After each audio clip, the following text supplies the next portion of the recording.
Hi guys, in this video we are going to learn about the callback function in JavaScript. So let's start with the video.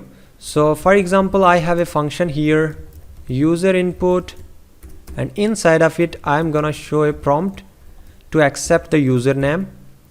So for example, I am writing the label enter username, and then after I'm gonna call this function from here, user input. So now I'm gonna refresh this, so you can see this is the prompt and here is the label enter username. So whoever will be getting this prompt, he will be entering his name. So for example, I am writing here my name Muhammad and then clicking on OK. But you know that after clicking on OK, I have needed that specific username which user has just input. So that I can receive using a variable here. So I am writing here a variable name username. So whatever would be returned from there, I will be receiving in this variable. So then after I am going to write here the console.log and here username. Alright.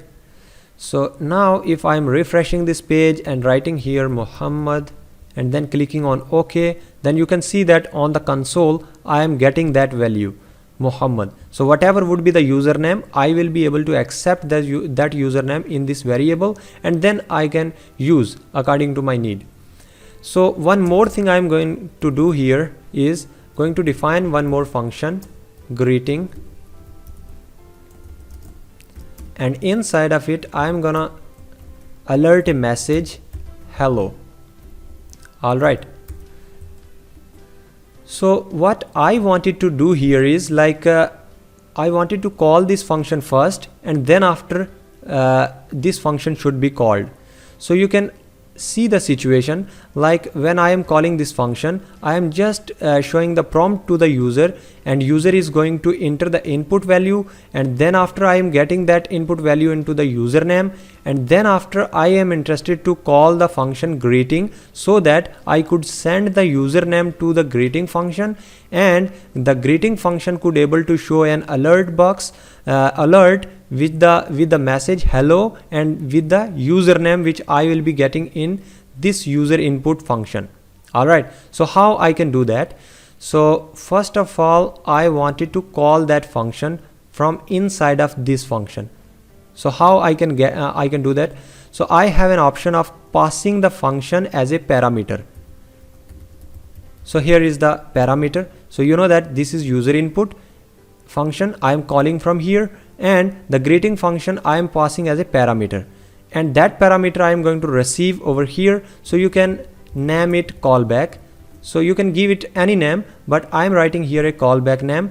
So once I am completing this line execution, then you know that whatever would be the input user will have entered, then that would be received in this username, and then I wanted to call back from here and then pass the username. So what does it mean actually? It means that once this statement would be executed, then whatever function that has been received over here, so which what's that function? This greeting function. So that would be called from here, and in that function I am passing a parameter which is username. So I will be receiving that username over here. Alright, and then I am writing here plus username. Alright, so you can now see the output, which would be like I am writing here my name Ramzan and clicking on OK, then you can see the message hello Ramzan. So you can see that how I did the process.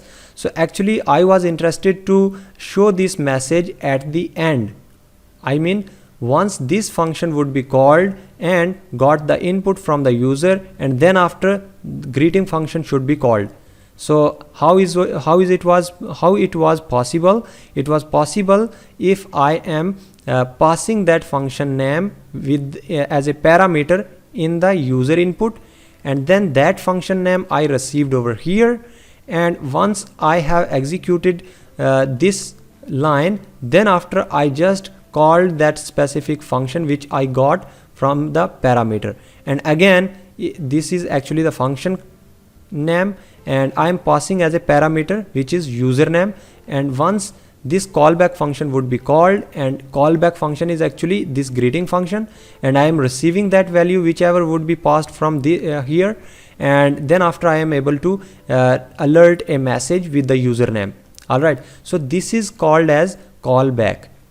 So callback means the specific function where you are passing the function name as a parameter. So whatever statements inside of that specific function, those must be completed first, and then at the end the function which we got as a parameter, that function would be called.